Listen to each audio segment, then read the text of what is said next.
Yeah, Sanjay. I know that well. No, but there's some words were spoken which were. That's what I see. It was for me. Now. It was for me.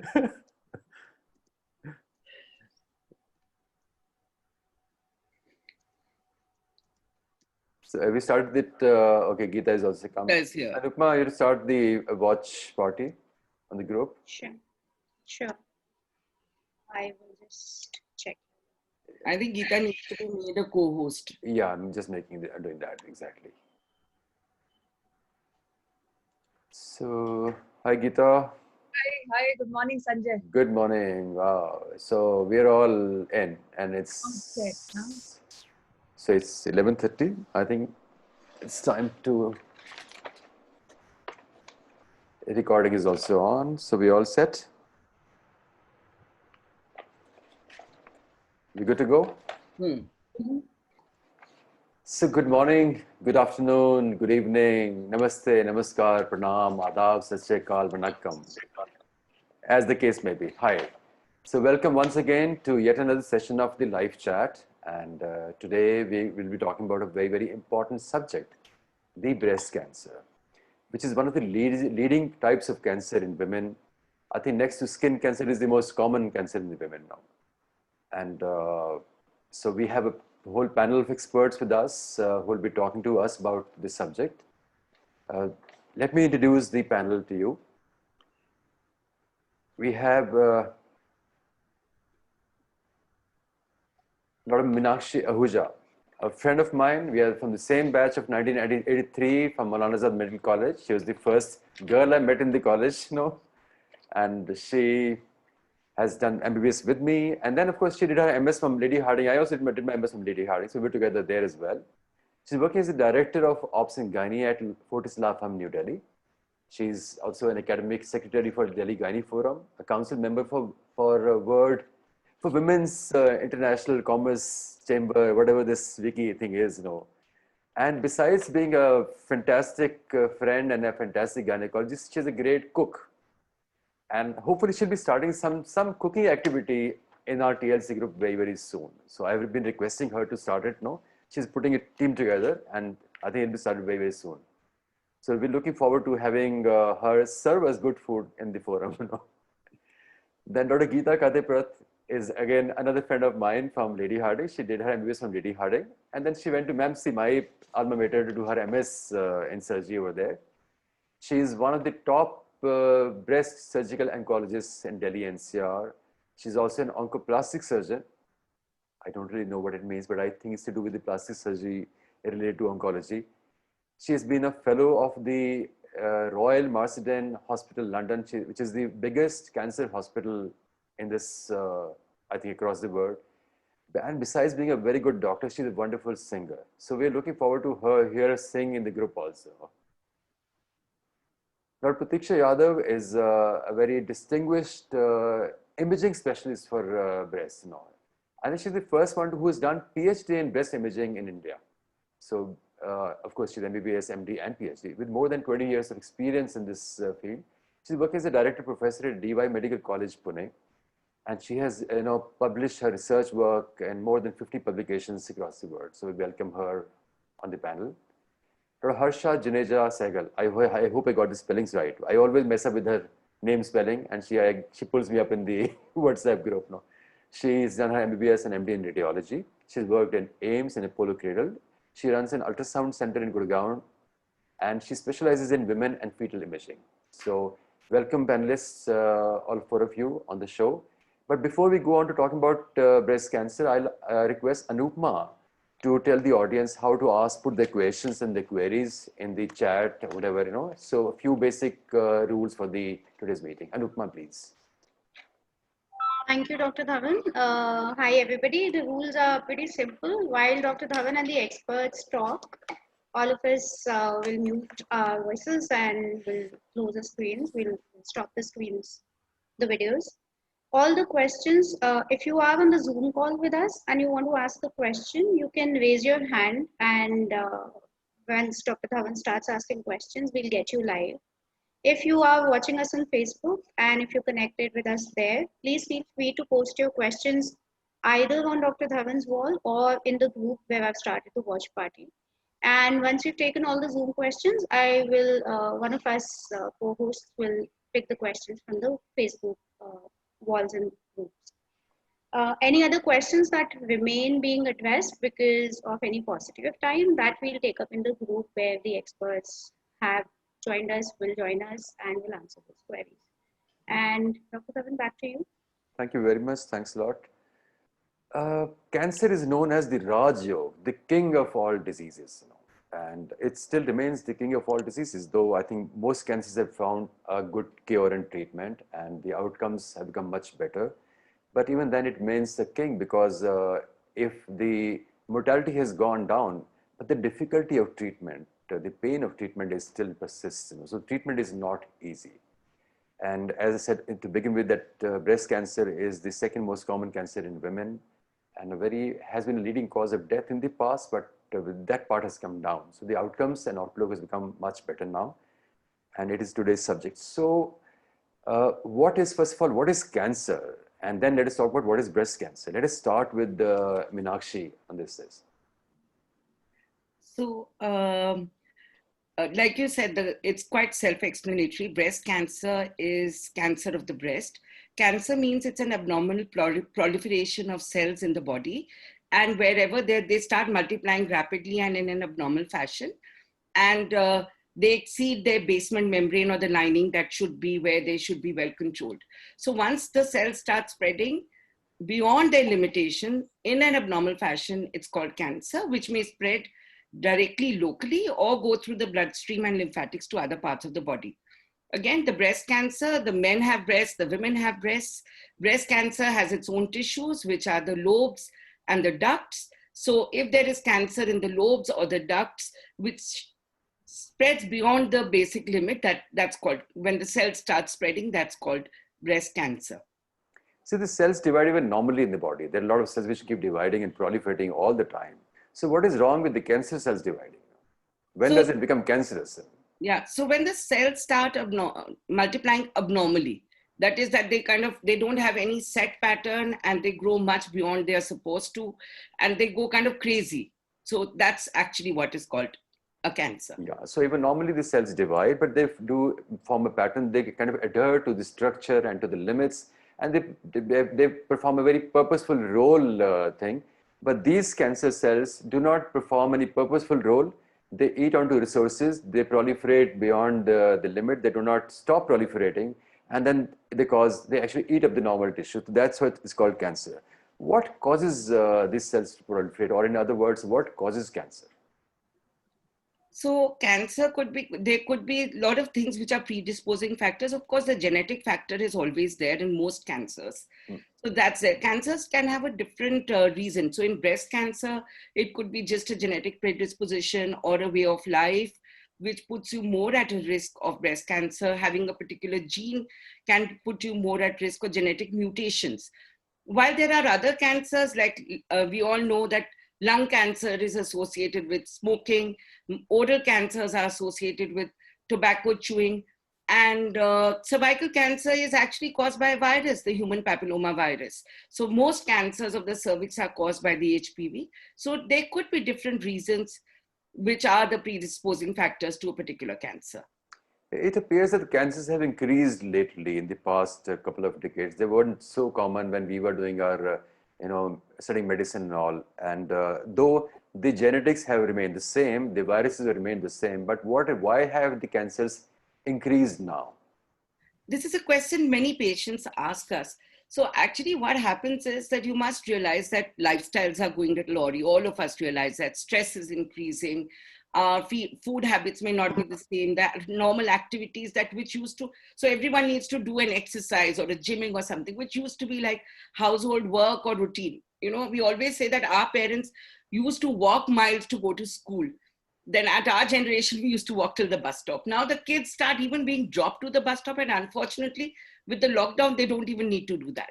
So even the physical exercise as per a routine of a lifestyle has definitely gone down. More processed foods and all have added to it. But we must also remember that the techniques by which we are detecting cancer have increased. the awareness has increased. So people pick it up earlier, they go for regular checkups. So also we get to know about more cancers, and life expectancy has increased. So in the last 20 years, life expectancy has increased by almost 10 years in India itself. So definitely there are going to be, and as age advances, the cells also proliferate in abnormal fashion. And that is why we see more cancers.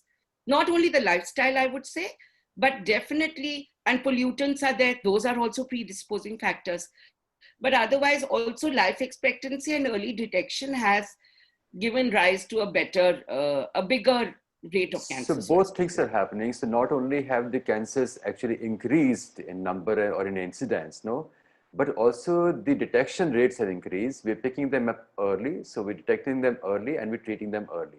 As a result of which the known population of cancer is decreasing. So are there different types of breast cancer, and can men get breast cancer? So men also have breast tissue. Let me start with the last question first. Yeah, yeah. So definitely, in fact, you'd be surprised to know that in India, if we take the projected rate for 2020, if it is 103 per 100,000 women, it is 95 per 100,000 men. So it is almost as much. But because men don't believe that they have a breast issue, or they feel awkward about it, and they don't do breast self-examinations, they don't have the functional tissue, so they think it's not there. But definitely breast cancer is a particular entity. So So there's the a condition called gynecomastia, where the breast in male is enlarged now. Is the cancer more commonly associated with gynecomastia or with the normal male breast? See, gynecomastia is probably when the tissues are growing, but that's a glandular tissue. So it's not necessary that if there is gynecomastia, there is breast cancer. So even with the normal male breast, with everything being normal, the cancer can happen. So that's a very great insight. Uh, Let me ask Geeta that what are, so let us say go to the next section of the thing, that how can one suspect that one could be having a breast cancer, and uh, whether it is a tumor or what. So what are the signs and symptoms with which the breast cancer will present, and when should one start suspecting that one could be having cancer and start thinking about exploring it further? So the commonest presenting symptom is a painless breast lump. So, I have given up on the age criteria that, if it is over the age of 40 or 50, only then you need to get it investigated. I would say even if you get it in your 20s and it is something new, which was not there before, you definitely need to get it investigated. That's the commonest symptom, but then you could have a nipple discharge. But when I say nipple discharge, a lot of times women would come into the outpatient saying, I expressed it, I was uncomfortable in the breast, so I pressed and I found some discharge. That is not of consequence. But if you have a single duct discharge, which is spontaneous, which is serous or serosanguinous, so that is what should draw your attention to that and take you to the doctor. Other than that, things like, if there is a dimpling on the skin, again, one should be very, very careful. That could be a tumor pulling your skin in. The nipple could be retracted or the nipple could be pulled into. Then, signs of, symptoms like the change in the breast skin, which becomes like an orange peel. Obviously, we don't want you to get to that point because that would mean locally advanced breast cancer. But these are things that you need to be very wary of. And of course, the armpit, sometimes you could just have a lump in the armpit and nothing in the breast at all. Even that could be a symptom of breast cancer. So a lot of times patients would come in and say, I had nothing, I'm eating well, I don't have any pains in the body, then why this? So we must realize that those symptoms that they're talking about of not wanting to eat, losing weight, bone pains, difficulty in breathing are all signs and symptoms of advanced disease. And that's not what we're looking at. Any painless lump in the breast should be investigated. Pain is not a usual symptom. You will see that in about 7 to 8% patients, but otherwise all painless lumps need to be investigated. But a lump in the breast can happen because of many other reasons also. We've heard about things like fibroadenoma, fibroadenosis, traumatic fat necrosis, even abscess can form, which may be painful or painless. So how does one, should one start panicking immediately the moment you feel any lump in the breast?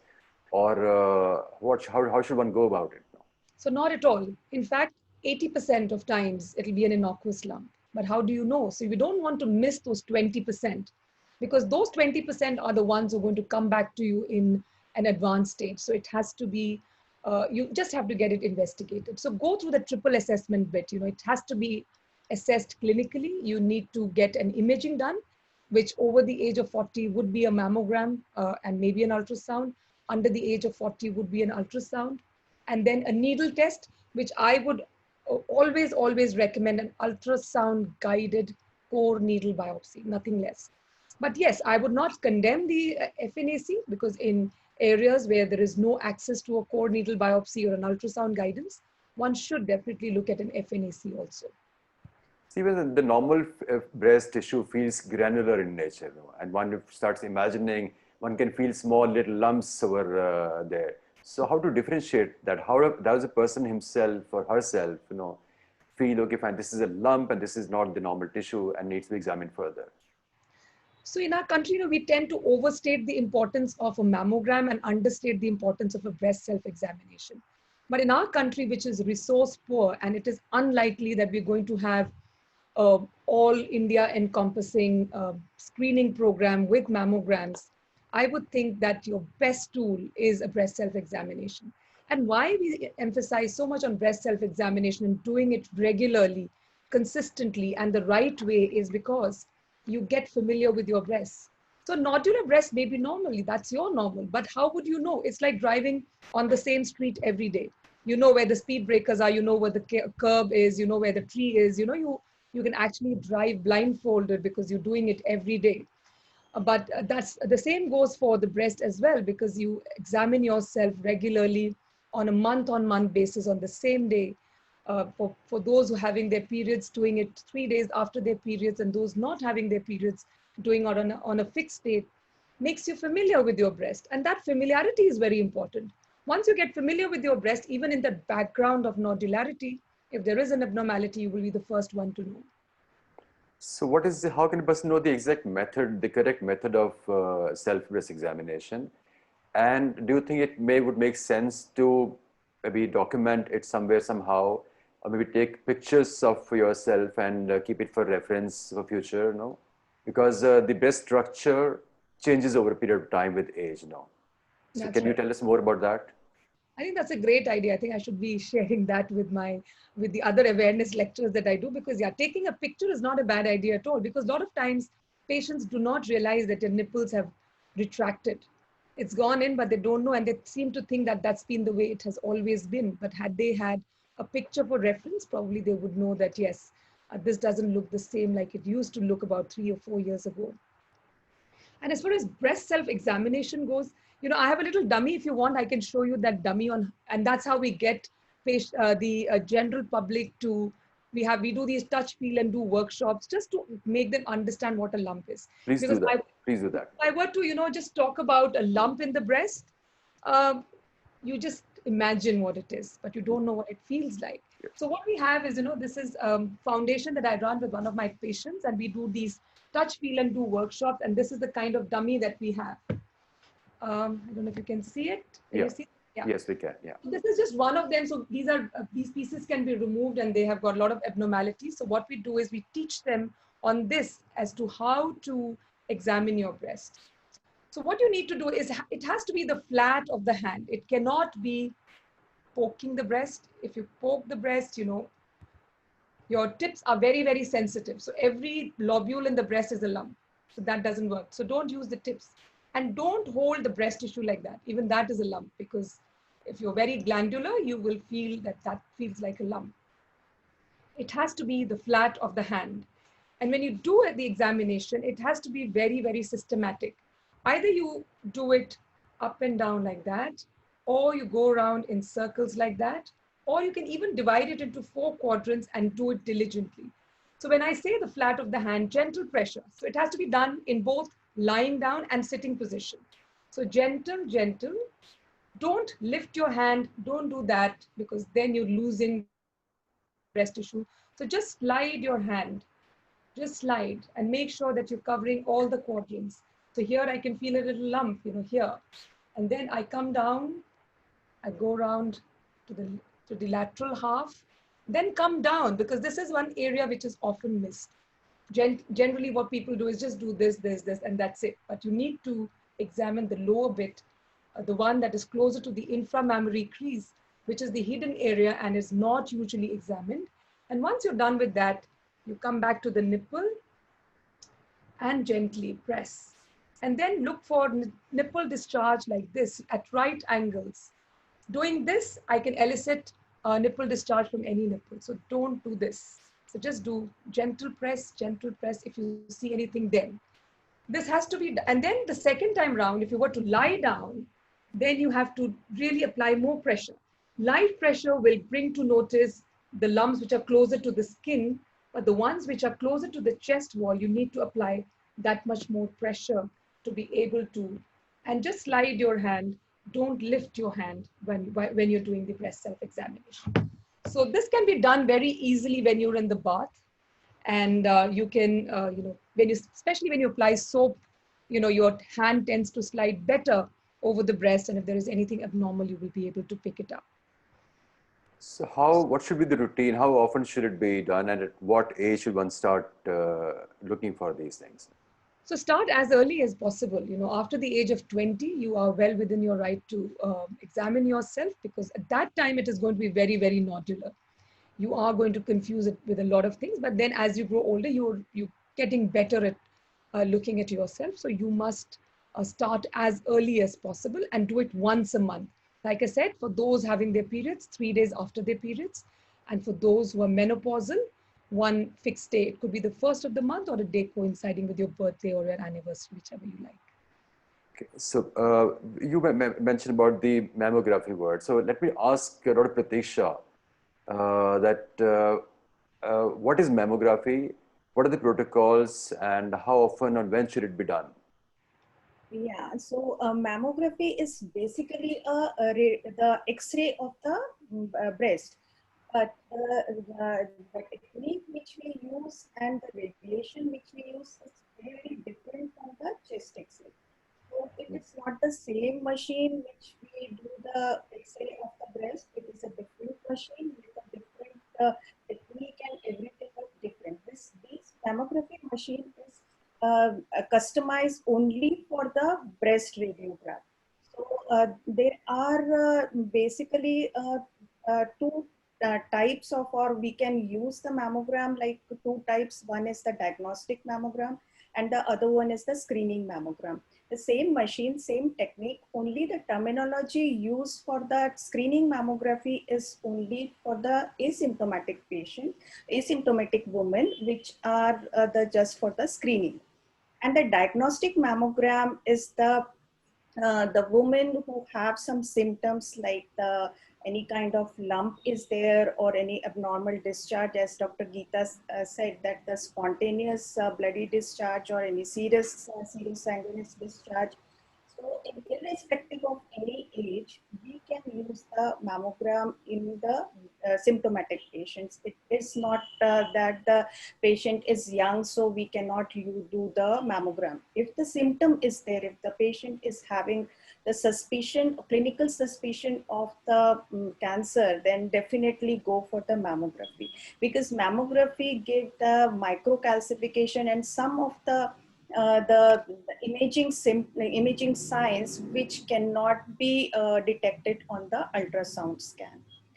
So the mammography is the machine which use for the screening mammogram. We generally take the two basic scans, MLO and the CC view, and in few of the, like in our center, we have the tomosynthesis option, which is that the 3D kind of the images of the breast mammogram.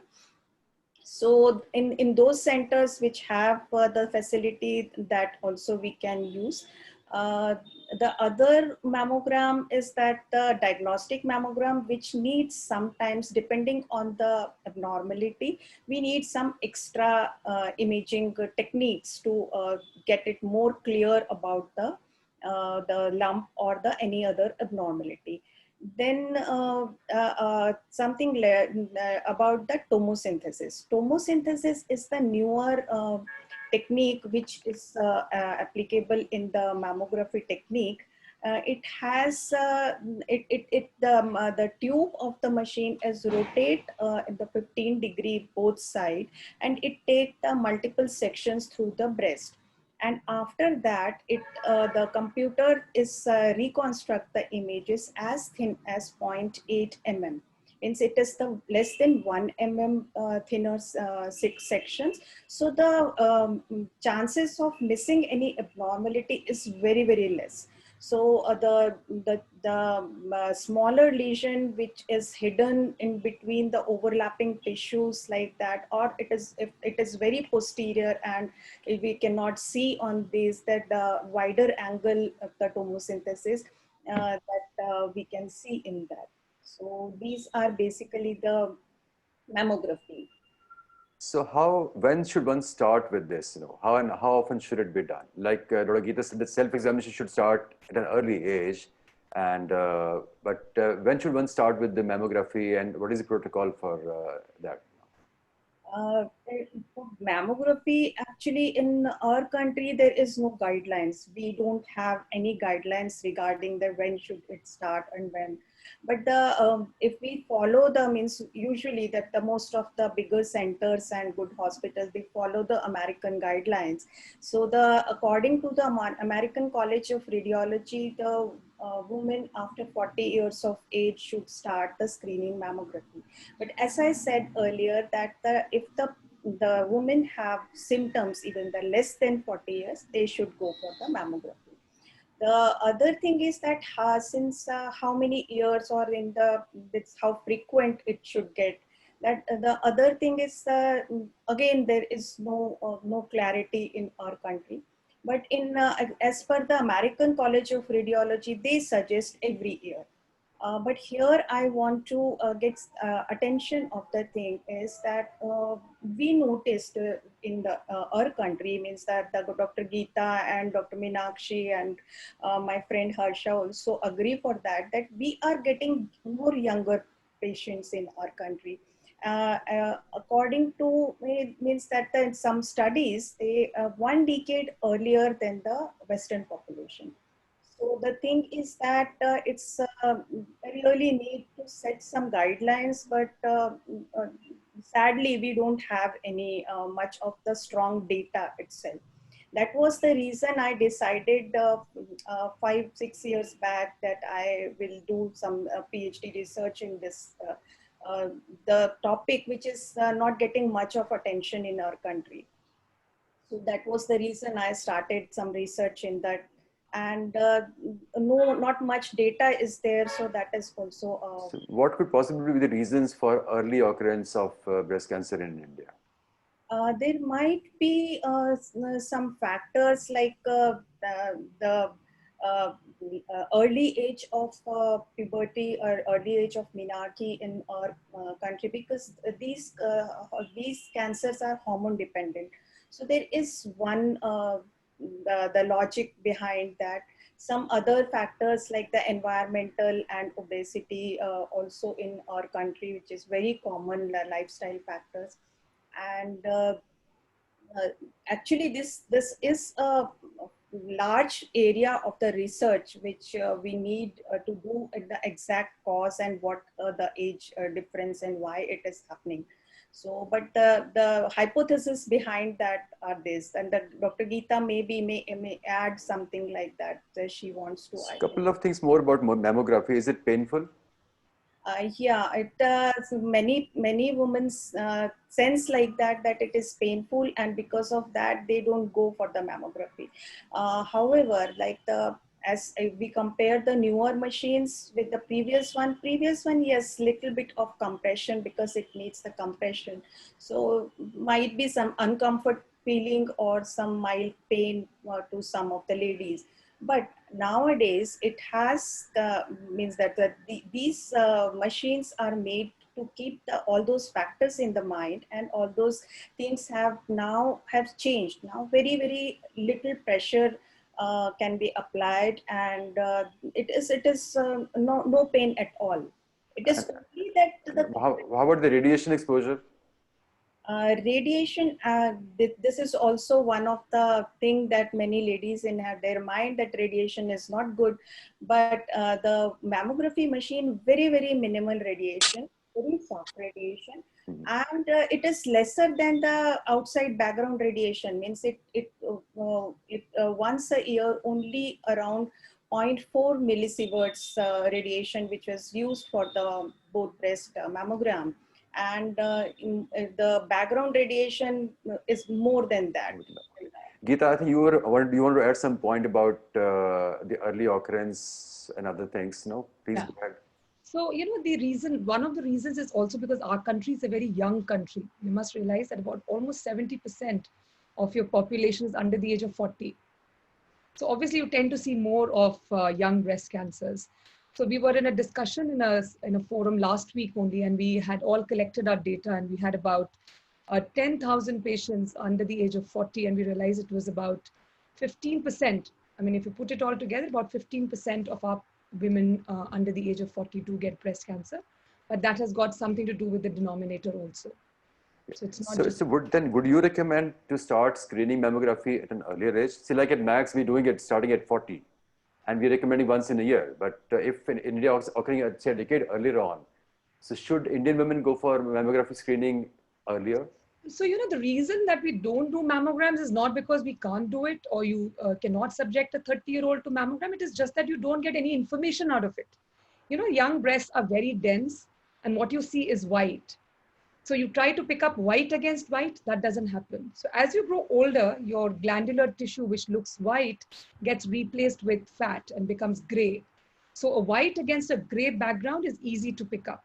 And 40 to 50, if you ask me, I'm completely against screening mammograms between 40 to 50.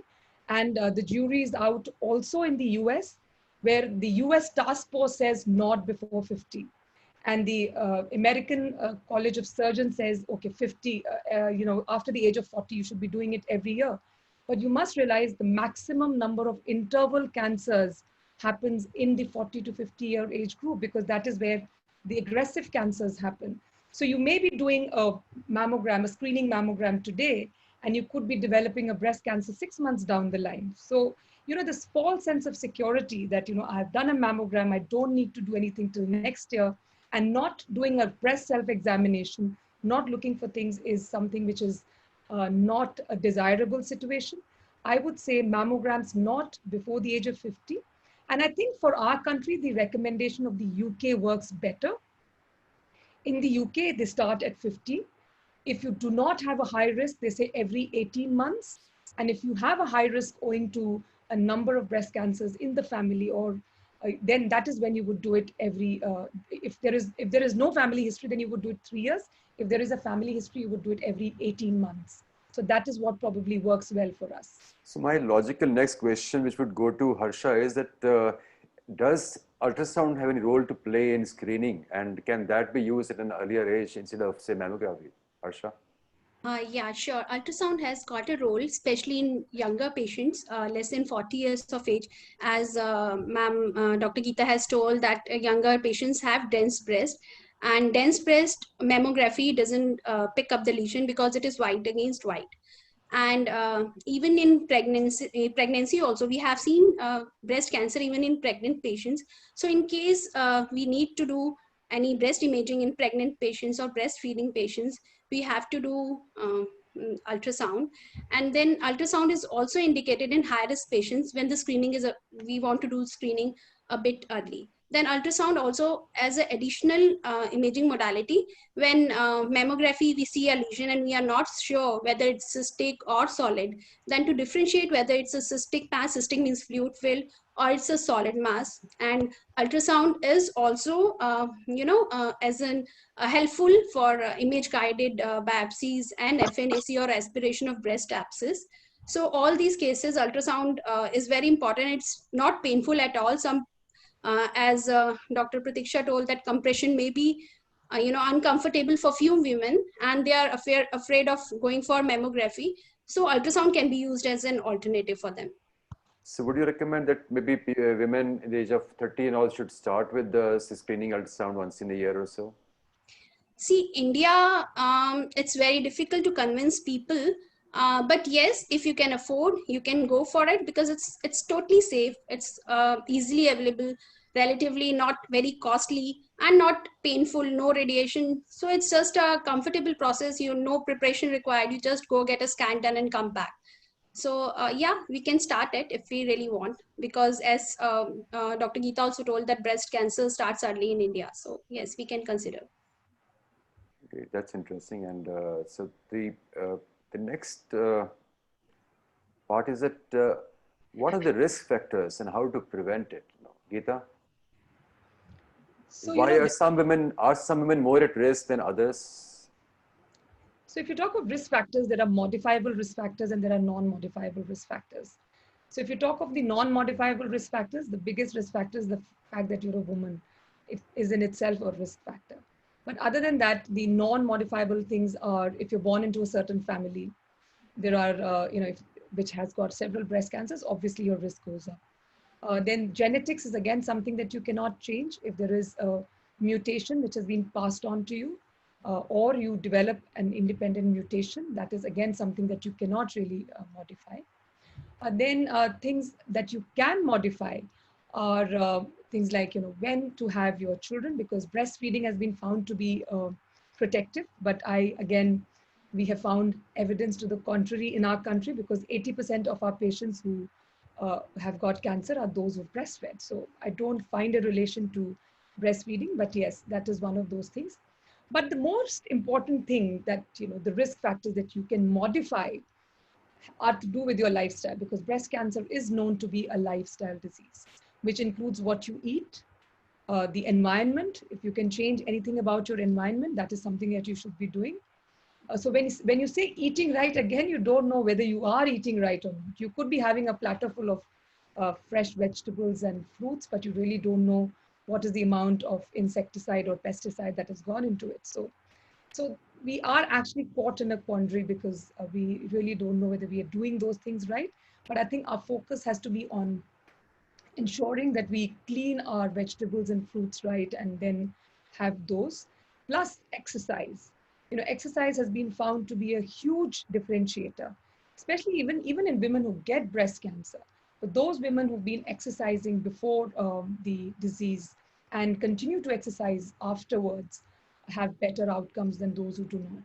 And of course, body weight, alcohol, tobacco. These are again things which need to be very well understood, because alcohol and tobacco is known to be associated with 2/3 of all cancers, plus the other diseases that it brings forth. And like I said, there is no understating the exercise bit, and maintain your body weight, because it's been found now that obesity per se is a huge risk factor, because fat is known to be a good ground for chronic inflammation. And years of chronic inflammation can be a breeding ground for cancer. So what are these genes which we hear about, BRCA1, BRCA2, and who should get tested for those genes? So again, these are genes that everybody is carrying. We all are carrying the BRCA1 and BRCA2 genes. It's just that when there is a mutation in this gene, it manifests as cancer. But these are not the only genes. These are the genes that we know that give rise to breast cancer. They're commonly associated. So this gene mutation came into sharp focus when Angelina Jolie decided to go for prophylactic surgeries. So Angelina Jolie had very strong family history. Her mother also got tested for the BRCA gene, and she did find that she was a BRCA1 carrier. So that is when she got tested, and she also found that she was carrying the BRCA1 mutation. So when you carry a BRCA1 mutation, depending upon what is the penetration or the penetrance of the gene, there is an 80% chance that you would develop breast cancer during your lifetime. Not just breast cancer, but there is a 60% risk of ovarian cancer also. So BRCA1, so although it is available in our country over the counter, I am very, very wary of these tests. And why? Because if you're not counseled properly as to what this test entails, what is the implication of a positive test and what is that of a negative test, things can go horribly wrong for you. Because you get the test done, you come back as positive, and then I'm discussing with you the possibility of a prophylactic mastectomy, a prophylactic oophorectomy, and then all hell breaks loose because this person was not mentally prepared for that outcome. So before you go for a gene test, you must meet a genetic consultant who takes you through these steps and then goes for the test. So that was my next question. What is the role of genetic counseling in this? So we do have, we decide as to who should go for a genetic counseling. So if I have a young patient of breast cancer, she would invariably land up with a genetics person. You've got cancer at 30, 32, 35, 28, 29, whatever that age is, you would. Up to the age of 40, you would definitely send the patient for a genetic counseling. Anybody under the age of 60 who has a particular subtype, which is called the triple negative breast cancer, known to be very aggressive and known to be usually associated with these BRCA mutations, you would suggest that you go for BRCA1 testing or a genetic counseling. And if you have a male breast cancer in the family, one male breast cancer in the family, you're at high risk. If there is somebody who's developed bilateral breast cancers, that is a reason why you should go for a genetic counseling. If there is any member in the family who's had a pancreatic cancer, and now the daughter or maybe the sister develops a breast cancer, again, genetic counseling is in order, because there are a lot of cancers which are interlinked by the same genetic mutation. So these are some situations where you would. And then irrespective of age, if there is breast and ovarian cancers, 2 or 3 in the family, again, genetic counseling is definitely mandated. Meenakshi, we get to hear about some correlation with the late pregnancy or no pregnancy or late menopause or a hormone replacement therapy with breast cancer. Is there correlation, and what is the correlation? So it has been seen that, am I muted or am I okay? No, we can hear you. We can hear you. Yeah. Yes. So it has been seen that women or girls who had an early menarche or late menopause will have a more tendency for breast cancer. Women who breastfed their children, like Dr. Geeta said, are supposed to have a protection. But yes, we see a lot of women who have had children, they've delivered with me and I will pick up their breast lump and then, send them ahead. So it's been seen, but these things are supposed to be because of the higher influx of the hormones. That is the estrogen and the progesterone in the body for a longer time. It's possible that they may have a correlation. So here, what is important to understand is that a lot of young women are wary of taking birth control pills, or women post-menopause or with the premature menopause wary of taking hormone replacement therapies, thinking that when the minute you ask any treatment for anything, the first thing they're going to ask is, "Ye hormone to nahi?" And the next thing they're going to ask is, "Isse breast cancer to nahi hoga?" So you must understand that there are medications which are available, which are not going to put you at a higher risk of breast cancer. So definitely any contraception or hormone replacement therapy can be given, but in conjunction with your doctor and not on your own, because it is like there used to be that diethylstilbestrol. We all used to read the DES when we were students. It's not available now anyway, but in the US. So that particular hormone was definitely associated with a higher risk of breast cancer, not only in the mothers, but in the women, but also their daughters. So that is how hormones has a correlation. Is there any correlation with the ovarian cancer and cervical cancer? Okay, so ovarian cancer, breast cancer, and endometrial cancer, they are all estrogen-dependent cancers usually, and that it runs in the same axis, and hence they are related to each other. 95% of cervical cancers are caused by the HPV or the human papilloma virus, so they are not related to these cancers at all. The causation is completely different, and that's why when patients come and ask us, or we give the cervical cancer vaccination, that's an important point to understand, that cervical cancer can be prevented. Breast cancer can be detected early, so that management is complete and safe. So there is no vaccine against breast cancer because the causation is not a virus. We have vaccines, like everyone understands vaccines today with the COVID and all of us waiting for the COVID vaccine. And nowadays, people are getting the flu vaccine. So there's a vaccine to prevent cervical cancer in most cases. However, breast cancer does not have any vaccine because the causation is completely different. It is not an organism-related disease. So the next important question that we come to is that how is it diagnosed, Geeta? The diagnosis of breast cancer? Yeah. Yeah. So, like I said, it is triple assessment. One, you would do a clinical examination. Then you would send the patient across for imaging. Imaging would be a mammogram. And then you would do an ultrasound guided core biopsy if it is a solid lump. Because, you know, you can see lumps on mammograms. They may not necessarily be solid or cancer. So an ultrasound is what will differentiate between a solid lump or a cystic lump. And sometimes within a cyst, you could have a solid area also. So that is why I have shifted completely from doing blind biopsies to only ultrasound guided biopsy, because large tumors can have necrotic areas and your needle could miss cancer. But an ultrasonologist under guidance can guide the needle into the area which is going to be most representative. So that would be the second step. That would be the third step, in fact, clinical examination, imaging, and then the biopsy, core biopsy. So Harsha, how is this ultrasound guided biopsy done? Can you help us understand that? And is it painful? How difficult it is? How much time does it take? See, there are two options, either go for FNAC or biopsy. Core biopsy is mostly preferred.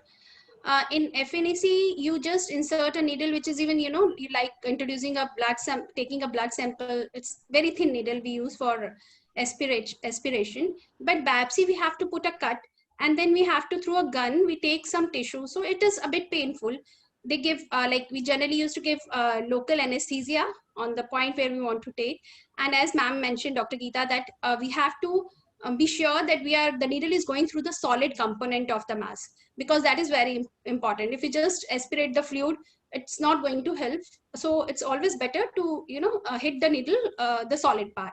So it's painful because we have to put an incision with a blade, and though we give a local anesthesia, and then through a gun, we just take the biopsy and take out the tissue, which is sent for histopathological examination. So for the sake of understanding of the audience, you know, in this thing, the radiologist puts an ultrasound probe onto the breast while it is being imaged onto the screen.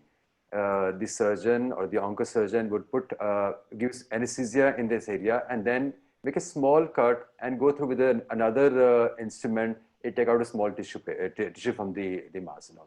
Yeah, it's not the normal gun which is being used, you know. No, it's a needle gun which we shoot, and even the radiologist, we are doing it. Like the words can be misunderstood. The gun can be misunderstood. It's a needle gun. I have put the title of this talk as breast cancer, and Facebook discontinued the thing because they said they raised an alarm with them.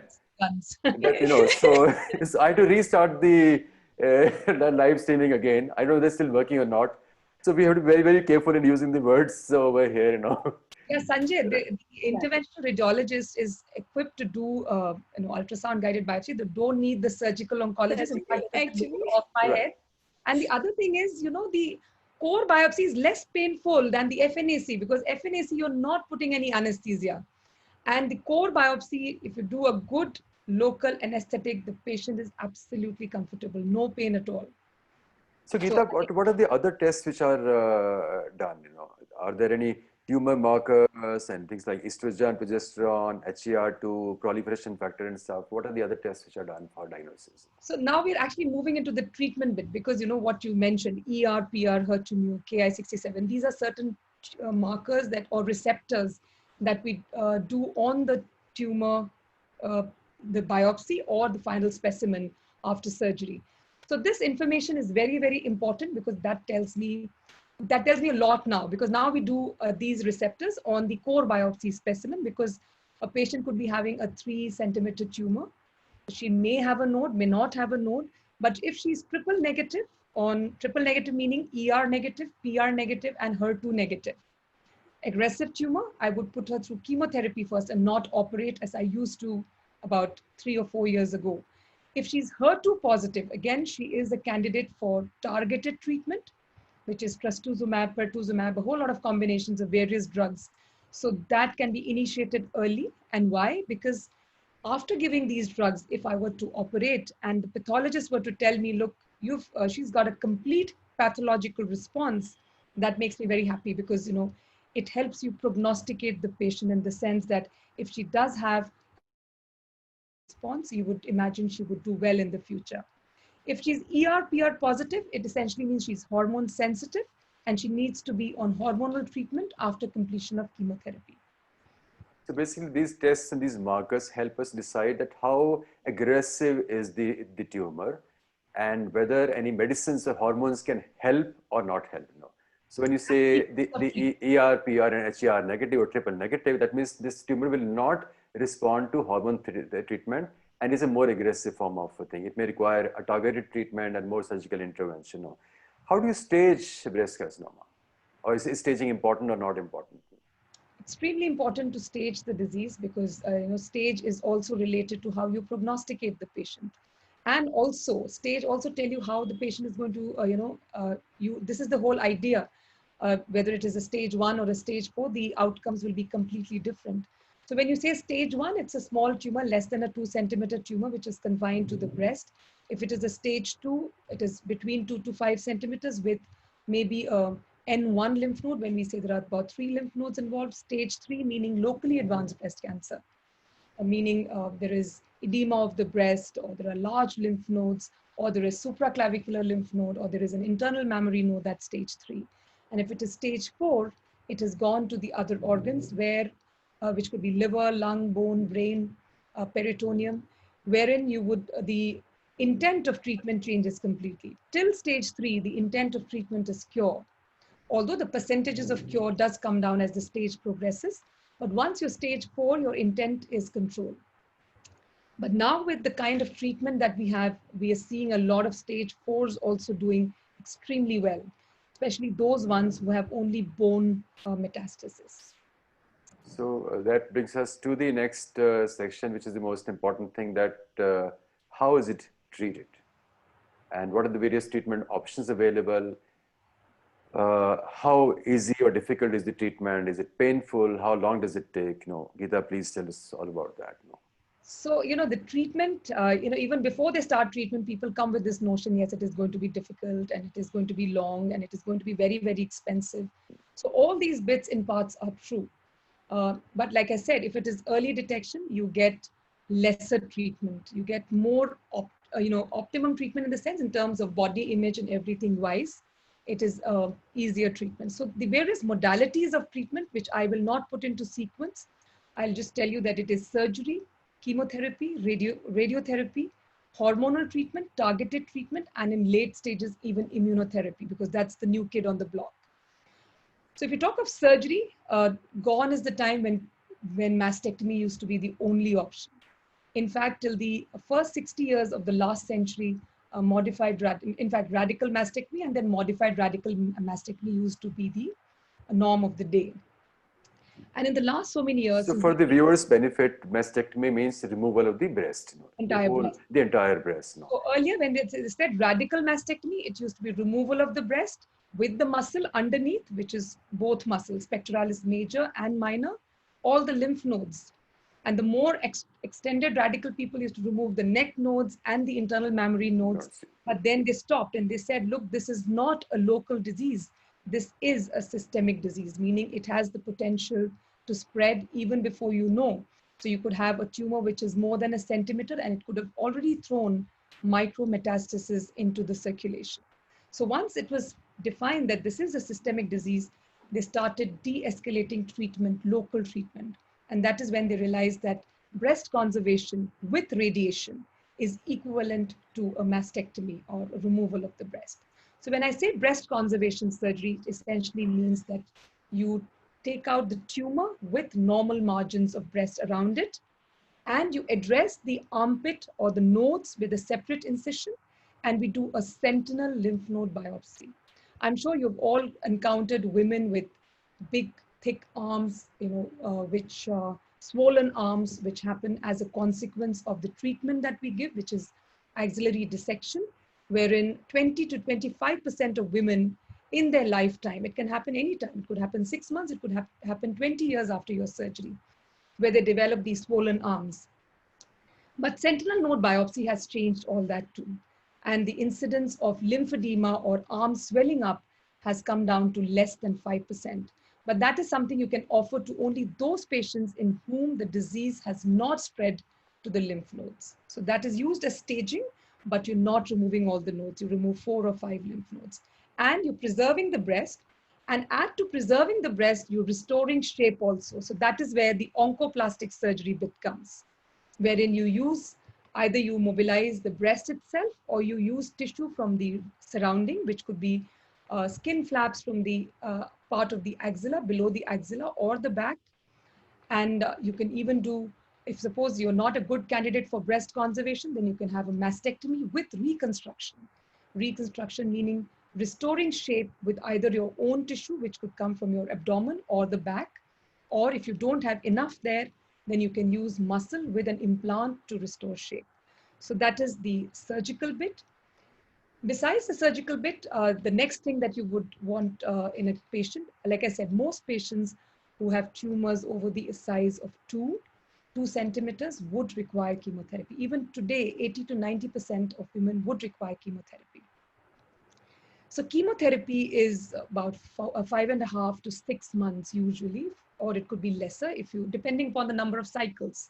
So when we say cycles, it means if you're younger, they would do dose-dense chemotherapy, doing it every 2 weeks. So then you tend to finish a little earlier. So you could finish it in 4 months. And if you're doing it, say a longer variety, say over the age of 50, they may want to do it every 3 weeks. They could be doing, adding weekly chemotherapies, which could be another 12 cycles. So all that would stretch it over a period of anywhere between 4 to 6 months. And once the chemotherapy is over, and if you are a candidate for radiation, which radiation is added if you have breast conservation, like I told you, it becomes mandatory if you have conserved the breast. If your tumor size is more than 5 centimeters, even after a breast removal, you will require radiation. And if you've got lymph nodes, which are positive, even after a breast removal, then you would require radiotherapy. So these are places where you would require radiotherapy. And also when the margins are closed or there is an involved margin and you can't do more surgery, those are places where radiation would be included. But you know, a lot of misconceptions about radiation, that radiation can make it very difficult. The lung, the heart, and all those bits will be affected. But now with advanced technology, you can spare the lungs, the heart, and it's very, very safe to take radiation. So radiation is also not an issue. Then we come to the targeted bit. The targeted bit usually accompanies the chemotherapy, and targeted treatments usually run a whole year, every 3 weeks. So if you're doing some bits with the chemotherapy, say you've done 6 cycles of targeted treatment with chemotherapy, and then it goes solo. So which means 17 such shots of targeted treatment. And I believe this is one of the biggest revolutions that has happened in the treatment of breast cancer, the targeted treatment. So what is this targeted treatment? What is meant by that? So there is this HER2/neu oncoprotein, which is expressed on the cancer cells. Just as chemotherapy doesn't recognize good from the bad. In the beginning, you did mention that there are a lot of cells in the body which are dividing rapidly every single day, whether it is your hair follicle, your GI tract, or your bone marrow. So chemotherapy does not distinguish the good from the bad, and that is why you tend to lose hair. There is so much of nausea, vomiting. Your bone marrow goes for a toss, and you become more susceptible to infections because it is not producing enough white blood cells to counter infections. So chemotherapy is like carpet bombing, but targeted just targets those cells which are expressing this oncoprotein, so that is the reason when targeted treatment is going solo, you start developing your hair because it is not touching those bits. But targeted treatment is only targeting those cells which are expressing this protein. So why not do the targeted treatment alone? Why do chemotherapy also? So these are trials which have shown that if you do not add a chemotherapy backbone to the targeted treatment, it does not have the same results as a targeted treatment solo. So for the sake of the audience, let me explain to them in simple terms that chemotherapy is basically drugs which work or which affect or kill all the cells which are dividing in the body, including the tumor cells or the cancer cells. That means they affect the normal cells and the abnormal cells. And because they affect the normal cells, it leads to a lot of discomfort and side effects and the problems now. So to prevent that from happening, there are drugs which have been formed which can recognize the cancer cells by specific proteins found on the surfaces, and then they affect only those cells. That's why it's called the targeted cell. But unfortunately, these drugs are newer ones. They are probably not as strong and as effective as the chemotherapy. So a combination is required to bring about the complete treatment. How long does the whole therapy take, Geeta? So targeted, like I said, goes on for a year. A year. So, if you were to, so chemotherapy, it's possible that the first bit of chemotherapy may not take the targeted, because the targeted treatment is cardiotoxic and your chemotherapy is also cardiotoxic. So you don't want to combine the two. So it's possible that the first 4 cycles may be just the chemotherapy. And the next few cycles, which is a single drug, that is where the targeted also starts. And then the targeted continues. So sometimes it can go over a year and 3 months, so that is how long the targeted will continue. But targeted, like I said, does not hinder your functioning. It does not affect you as much as chemotherapy does. How do you mitigate or deal with the side effects of chemotherapy? So there are a lot of ways to do that. I remember as an postgraduate, there was this patient who was having such intractable vomiting, and we were just wondering what to do. And we were injecting, industrial doses of Perinom, and nothing was happening. And it happened to be a niece of one of our professors. And I still can't get over it, because that woman just would not stop vomiting because it was so bad. But in the last 20 years or so, there have been many drugs which are extremely good antiemetics, which take care of that side effect, which can be quite debilitating for a patient. So if you talk of, another side effect which women just don't want to, talk about, and don't want to, come to terms with, it is loss of hair. Yeah. And that is something which is very, very disturbing for a lot of women. And this is something we still haven't got our head around, but there are methods of, ice caps, cool caps. So this has been tried, and they find that in about 50% of women, it does reduce the degree of hair fall, which is absolute. Otherwise, after 1 cycle or 2 cycles, you lose hair. Then for the bone marrow, there are, you have these GCSF, this is granulocyte stimulating, colony stimulating factors, which can be injected with just after you complete chemotherapy. You get 2 or 3 shots of the same, which stimulates the bone marrow to produce white blood cells, and thus counter this risk of infections that these ladies are more prone to. So you have a counter to most things now. But then the most understated and the most difficult bit is fatigue. A lot of these women are hugely fatigued, but my suggestion to them is to try and do whatever exercises they can to keep themselves, abreast of that side effect. So regarding the radiotherapy, aren't there newer modalities now which have a very highly focused delivery system which affects only the target area only and does not affect the other normal organs around it? Right. So this is very revolutionary, and it's a huge benefit for women who were earlier. I remember a patient when in my post graduation, where her breast was like rock. It was black and it was rock-like, and it was painful. And she said, "What do you do? I've got a lot of pain." And as a postgraduate, your understanding of the whole situation is very poor, and you think it is a cancer, but it is not cancer. It was a radiated breast which had become like coal, like charcoal, and solid and hard. We don't see those anymore, because now you've got intensity modulated radiotherapy, you've got image guided radiotherapy, you have even finer techniques like it is called deep inspiratory breath hold technique. Especially for left-sided breast cancers, they use this technique very often in my center, wherein women are trained to sync their respiration with the machine, so that while she breathes in, your heart and lungs move away. And that is the time when the machine switches on, the radiation is on. And as she exhales, the machine switches off. So we've come to that point when you can really fine tune and ensure that your heart and lungs get very little radiation as compared to what they used to earlier on. So what is understood by the term palliative treatment, palliative care, and when is it required?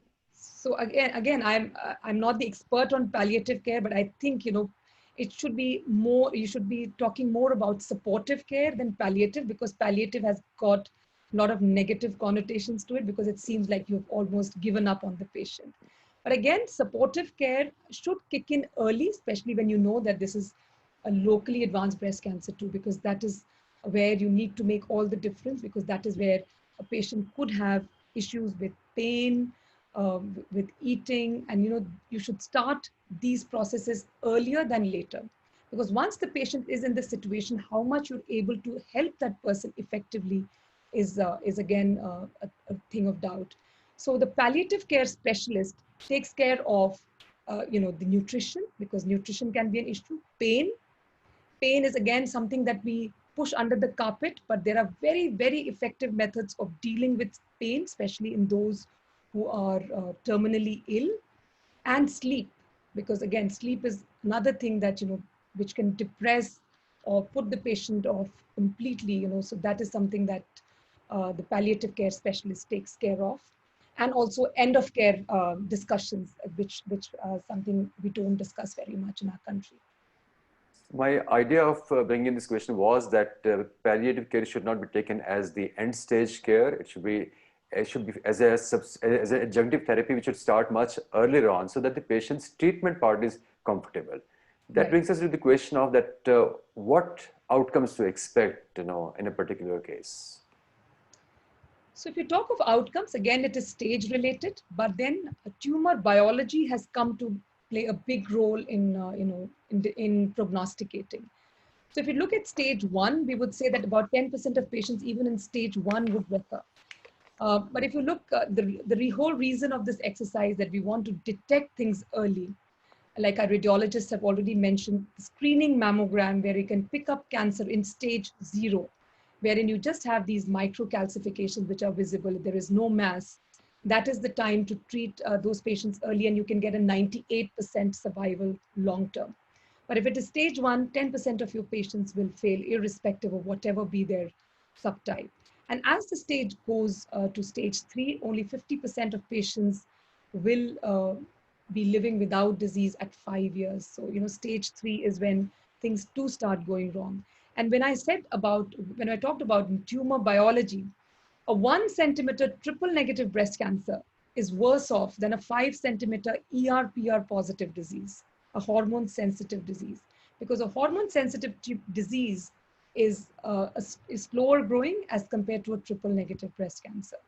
So biology combined with the stage is what will determine the outcomes, and also the capacity of a person to be able to take those treatments that we talk about. Because these targeted treatments are hugely expensive, and the immunotherapy that I was talking to you about are also humongously expensive and out of reach of most people. So these cancers are occurring much earlier on, and as you said that yes, the treatment outlook is better than what it used to be earlier on, but still not 100% there. So the role of early detection becomes very, very important. Say whether a mammography or ultrasonography or self-examination. So important. The message is to start being aware of it and try to look for it early. Since it's happening much earlier in India, Meenakshi, does the treatment of this affect fertility of the woman? Actually in India, what I've realized is that there are women who've had breast cancer and have had children after that. So aisa nahi hai ki they can't have children after they've had breast cancer. But early, I would put it the other way around also, that it has been seen that women who've had children before the age of 30, the chances that breast cancer is going to happen is slightly less than women who are having children after 30. So that's there. But fertility, obviously, while they are getting their breast cancer treatment done and the chemo and all is going on, it is going to affect it at that time. But frankly, I don't, and if they are going on treatment, say for the ER and PR, it's going to affect it, because the women who are going through these treatments are almost put into a premature menopause because the estrogen and progesterone is eliminated from their body. So that is one thing one needs to understand, that may get, once the treatment is going on, that may get affected. So definitely there are options available in patients like that you can get your eggs retrieval done before the treatment starts. You can go in for surrogacy and other things at a later point of time. But if there are women definitely who've had kids after even having breast cancer. So that's the next question which I really wanted to ask was that if should a woman get a breast cancer early before she's had her family completed? No. So there are options to do ovum banking where you retrieve the eggs from the ovaries and save them for future use. And once the treatment is done, can the same ovum be fertilized and put back in the uterus of the same woman?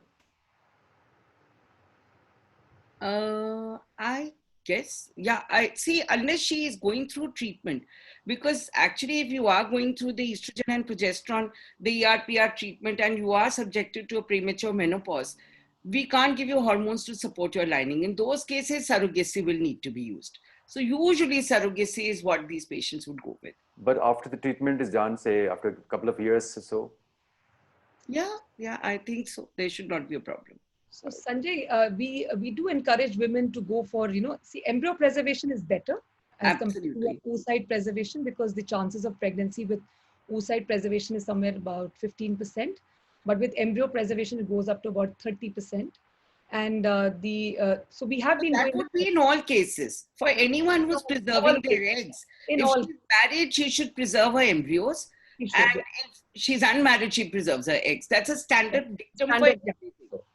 So we do that, we offer that fertility counseling to the patients, which we were not doing earlier, because about 5-6 years earlier, I think we did not have the kind of fertility specialists and the entire spectrum that we have now. That support is fantastic. So now we do encourage our young ladies, so I've had about a couple of them recently, 30-year-olds, who've had their embryo preserved. And if they don't go for embryo preservation, what we do is we ask our medical oncologists to, suppress their ovaries with Zoladex as a protective. That is a GnRH analog to protect the ovaries from the effect of chemotherapy. So that is what we do. So how should the family members deal with with this situation? Geeta? Okay. Yeah. So, I think caregivers, this disease is one such disease. For that matter, any cancer is a disease which just swallows the entire family. It is not just an individual. But I have a very different outlook on how caregivers should behave once their spouse has been diagnosed with breast cancer, because a lot of times, people who have never really been mollycoddling their wives suddenly become very, very protective about them, and so pamper them like the way you used to earlier, and not become very overwhelming and trying to tell them don't do this and do that and do this, something that she's not used to, because see, she has been the boss of the house always. So let her be. Let her continue to make those decisions that she has been doing earlier, because I find this the most difficult thing for the woman to deal with, because she's dealing with her disease, but then she's dealing with a new set of strangers inside the house because they're behaving so differently and trying to, but then the caregiver's task is very tough, because this is a very difficult and a new situation. And here his wife is going to have a lot of mood swings, going to have a lot of ups and downs with the treatment, and to align with her is not easy. So the caregivers should take good care of their wives, but at the same time should take a break for themselves also. Try and read up as much as they can so they can, do the right things. And, food wise, those are the things that they should take care of, because it is not easy to have your usual kind of food. You have to bring in a lot of variety into the food. So that is something that the caregivers can help with. And of course, try and keep the environment as happy as possible without discussing too much about the disease at home. So how do psychologically support patients? So you have professionals who take care of those bits. And depression is a very, very common thing with patients who undergo treatment for breast cancer. Something again, which, we take it as a taboo and we don't discuss it, but we must understand it. Just like, an acidity is taken care of by H2 antagonist, there is a chemical issue within the brain which needs to be taken care of. And sometimes antidepressants work very, very well in some patients. So that is something that we must take care of. So counseling and medication, if required, should be part of the whole treatment exercise. And the other thing that I've I have seen that we have gained a lot out of is support groups. So we have a very, very active breast support group running in our hospital, wherein patients who have completed their treatments come across to the daycare to handhold those who are undergoing treatment.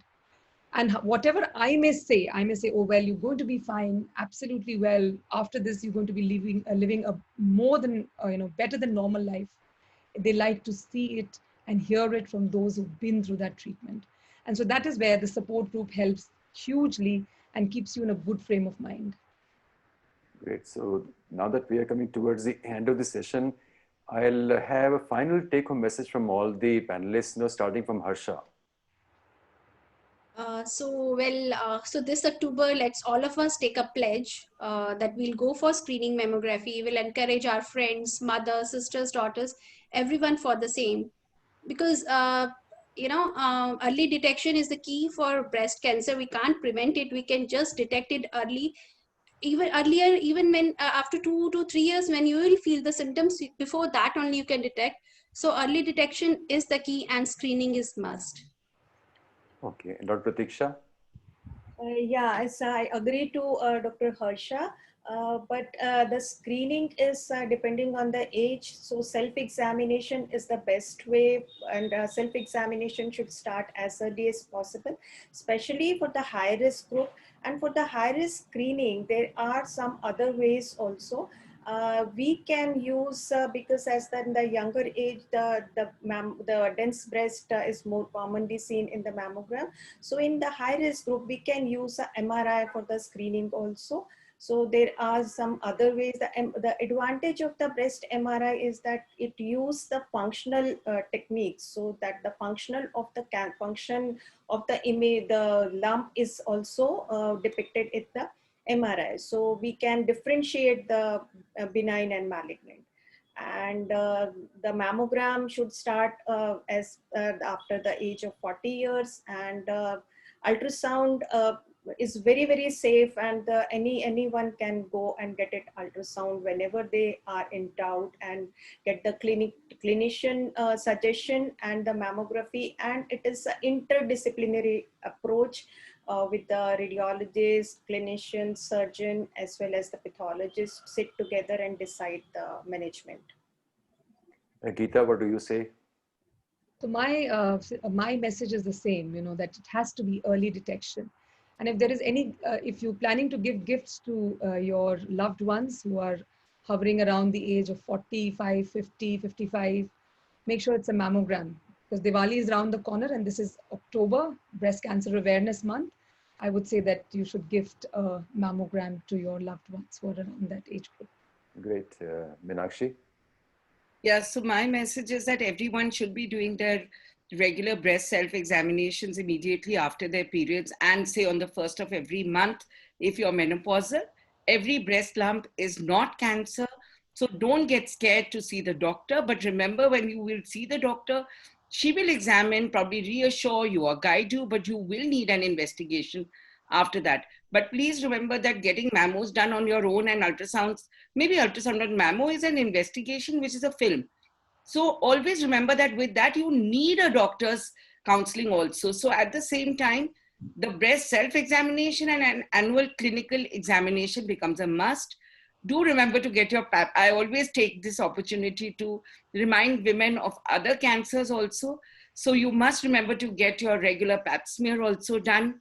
And along with that, all of you must get your cervical cancer prevention vaccine done for your daughters and for women under 45. Yeah, so a very important point that Meenakshi brought out is that, yes, as far as the self-diagnosis is concerned, I think self-examination is perfectly fine. But you should stop there.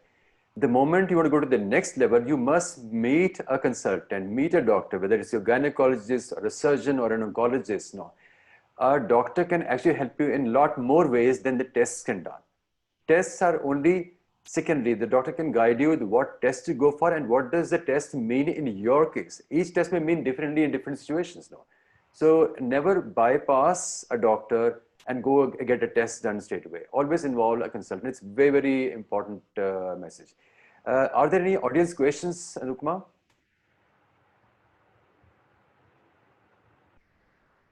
Anupma, are you there? Yeah.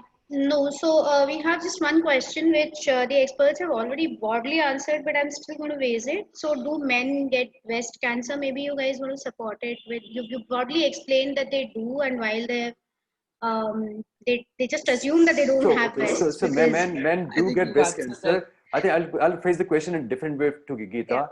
Is the treatment and outcomes of breast cancer in males any different from women? And are they more severe? Are they less severe? And how do you deal with that? So male breast cancers constitute 1% of our total breast cancers in a year. So I've already seen my 1% for this year. I saw two male breast cancers this year. So, I'm done with those. I hope I don't see any more.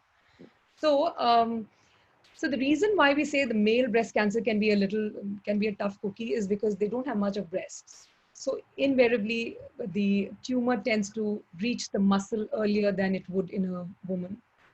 And they tend to have nodes and, so it can be usually an advanced situation if you're not very careful. And the usual presentation is the same. You get a lump in the breast, it is under the nipple usually. Sometimes you may get a nipple discharge also in men. So the treatment is not very different. Usually male breast cancers are hormone sensitive tumors. And there are times that you don't have to put them on any chemotherapy. You just put them on hormonal treatment. But if it's any different, if it is not ER/PR positive, then you would obviously put them on chemotherapy. Or if it is advanced disease, then you would put them on chemotherapy. Outcomes different primarily because it tends to spread earlier than it would in a woman. So that is the thing to be remembered, that yes, because there's no buffer tissue, there's no breast tissue which keeps the tumor away from the chest wall. The spread to the chest wall, to the blood, to the muscles, to the nodes happens much sooner and faster. So again, it's very, very important that if you suspect anything in the breast, you must get yourself examined by a surgeon. That's right. Any more questions? One thing for this male breast, the male breast imaging technique also the same. The mammography and ultrasound, we can detect the entire mass, size and extension and everything in that. So that's again an additional value point, that the tests and the treatment are more or less the same. So that brings us to the end, and but I would like to add some final message from my side, is that of course this is a breast cancer awareness month, and we must always tell people to do self-examination and regular screening. But for those who develop breast cancer, I would say that do not be disheartened, do not lose hope. Take active charge of your situation, take it as a project, make a diary. The day you feel something, make a diary and start noting down all the information, all the symptoms, all your experience. When you go to meet a doctor, make a list of questions with you. Take those questions with you to ask the doctor. Note down the points which you've been told. So be actively involved. Start reading about things. There's a lot of information available about the cancer and its treatment and everything on the internet. Read about that. Discuss those points with the doctor. Don't interpret that information, but always discuss, and ask the doctor that how does it relate to you. Have a trusted friend be involved in the whole process, because sometimes when this diagnosis hits the family, everybody gets panicked and gets stressed out. It is sometimes difficult to decide objectively. So have a neutral third person, a friend, a trusted friend, be involved, whom you can consult and who can help you and take the decision. Take second opinions if required. Join support groups. There's support groups in the hospital. There's support groups available on the internet, on Facebook also. Join the support groups. Be more involved. Take charge of the things. And these days, cancer is very much curable, very much treatable. There are a lot of people who have fought cancer, who have overcome. I'll give you a very stark example, which one of the biggest example for me is Lance Armstrong, the famous cyclist. He developed testicular carcinoma, and it was picked up when it was stage 4. He had not had any family before that. He had not won any gold medals. He had not won the Tour de France before that.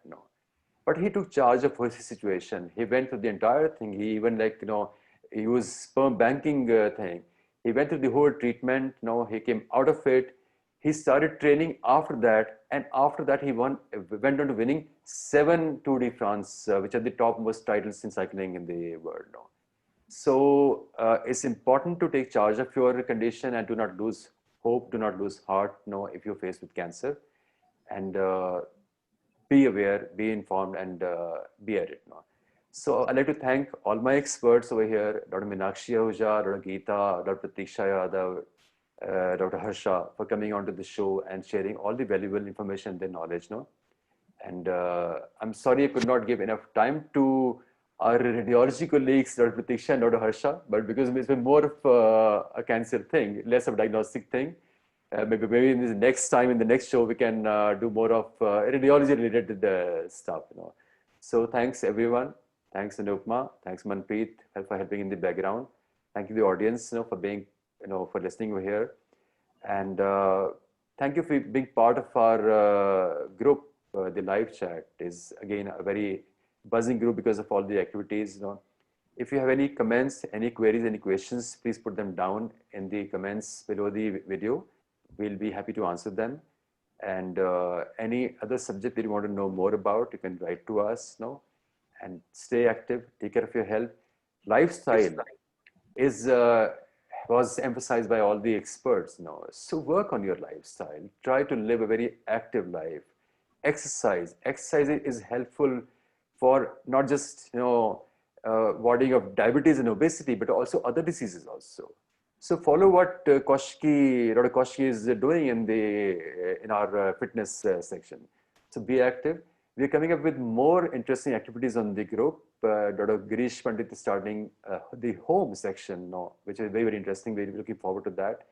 And we'll soon be coming up with a website, and we've already registered the domain. It's called thelivechat.org. We're in the process of building the website. Dr. Meenakshi will be starting something very interesting on the cooking and the food part. So we are looking forward to delicious, sumptuous food from her. And so that brings us to the end.